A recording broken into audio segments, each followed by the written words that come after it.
The heavy rain and high winds made quite a mess on the shoreline. That's where we find Channel 3 New Haven Bureau Chief Matt McFarland. He's live in Milford right now, where those living along the water spent the day watching the rain flood their neighborhoods. Hi, Matt.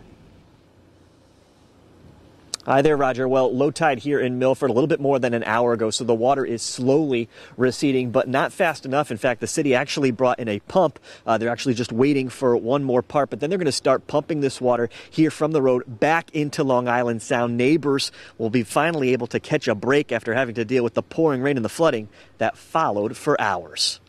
Along Milford shore, crashing waves slammed into the seawall as Long Island Sound spilled into a number of Milford neighborhoods. The alarms went off early this morning and woke me out of a dead sleep.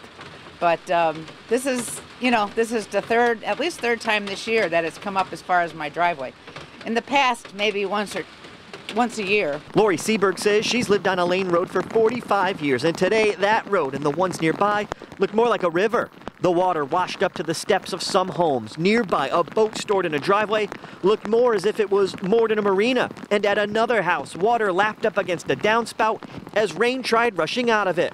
For Lori, she spent the morning waiting to see if she'd need to move her car and head to higher ground. Every 20 minutes or so, I'd look outside and I'd see it come closer.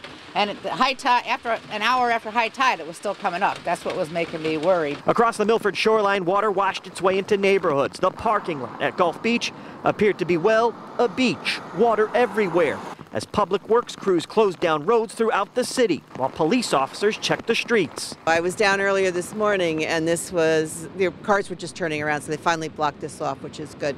Down by Anchor Beach, Marlette Weiglein stopped by to check out the waves, marveling in Mother Nature's power. It's kind of crazy, but it's New England, so you got to expect it, so it's all okay. It's not snow, so I'm happy with that. Public Works crews behind me hoping to be able to start this pumping out to get this street dry. Coming up tonight at 6, we spoke with a couple of neighbors who says this is the third time they've been dealing with flooding like this in the past few months, and they say it's getting worse.